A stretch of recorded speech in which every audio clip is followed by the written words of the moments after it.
ಸೂರ್ಯಪುರ ಎಂಬ ಚಿಕ್ಕ ಹಳ್ಳಿಯಲ್ಲಿ ಮಣ್ಣು, ಮಳೆ ಮತ್ತು ಮಾನವ ಸಂಬಂಧಗಳು ಎಲ್ಲವೂ ಬೆರೆತು ಬದುಕು ಸಾಗುತ್ತಿತ್ತು. ಆ ಹಳ್ಳಿಯಲ್ಲಿ ಚಿನ್ನು ಮತ್ತು ಗುಂಡಾ ಎಂಬ ಇಬ್ಬರು ಹಳ್ಳಿ ಮಕ್ಕಳಿದ್ದರು. ಶಾಲೆ ಮುಗಿದ ಮೇಲೆ ಮನೆಗೆ ಹೋಗುವ ಬದಲು ನೇರವಾಗಿ ಹೊಲಗಳ ನಡುವೆ ಓಡಾಡುವುದು ಅವರ ದಿನಚರಿ.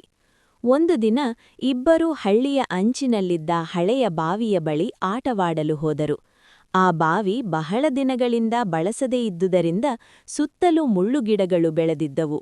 ಆಟವಾಡುತ್ತಾ ಚಿನ್ನು ಒಂದು ಕಲ್ಲು ಎಸೆದ. ಚಪಳ್ ಎಂದು ಬಾವಿಯೊಳಗೆ ನೀರಿನ ಸದ್ದು ಕೇಳಿತು.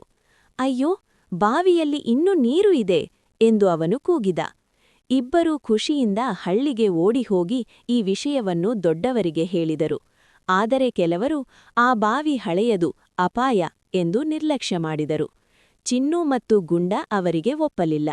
ನೀರು ಇದ್ದರೆ ನಮ್ಮ ಹಳ್ಳಿಗೆ ಉಪಯೋಗವಾಗುತ್ತದೆ ಎಂದು ಅವರು ತೀರ್ಮಾನಿಸಿದರು. ಮರುದಿನದಿಂದ ಇಬ್ಬರೂ ಶಾಲೆಗೆ ಮುಂಚೆ ಮತ್ತು ಸಂಜೆ ಬಾವಿಯ ಸುತ್ತಲಿನ ಮುಳ್ಳುಗಿಡಗಳನ್ನು ತೆಗೆಯಲು ಆರಂಭಿಸಿದರು. ಇದನ್ನು ನೋಡಿ ಇನ್ನೂ ಕೆಲವು ಮಕ್ಕಳು ಸೇರಿಕೊಂಡರು. ನಿಧಾನವಾಗಿ ಯುವಕರು, ನಂತರ ಹಿರಿಯರೂ ಸಹಾಯಕ್ಕೆ ಬಂದರು. ಬಾವಿಯನ್ನು ಸ್ವಚ್ಛಗೊಳಿಸಿ ಗೋಡೆಗಳನ್ನು ಬಲಪಡಿಸಿದರು. ಕೆಲ ದಿನಗಳಲ್ಲಿ ಬಾವಿಯಿಂದ ನೀರು ತೆಗೆದುಕೊಳ್ಳಲು ಸಾಧ್ಯವಾಯಿತು. ಬೇಸಿಗೆಯಲ್ಲಿ ಕುಡಿಯುವ ನೀರಿನ ಸಮಸ್ಯೆ ಕಡಿಮೆಯಾಯಿತು. ಹಳ್ಳಿ ಮತ್ತೆ ಉಸಿರಾಡಿದಂತಾಯಿತು. ಹಿರಿಯರು ಮಕ್ಕಳನ್ನು ಆಶೀರ್ವದಿಸಿ, ನೀವು ನಮಗೆ ಕಣ್ಣು ತೆರೆದಿದ್ದೀರಿ ಎಂದರು. ಚಿನ್ನು ಮತ್ತು ಗುಂಡ ಮಾತ್ರ ಸರಳವಾಗಿ ನಗಿದರು. ಇದು ನಮ್ಮ ಹಳ್ಳಿ, ಇದನ್ನು ನೋಡಿಕೊಳ್ಳೋದು ನಮ್ಮ ಹೊಣೆ ಎಂದರು.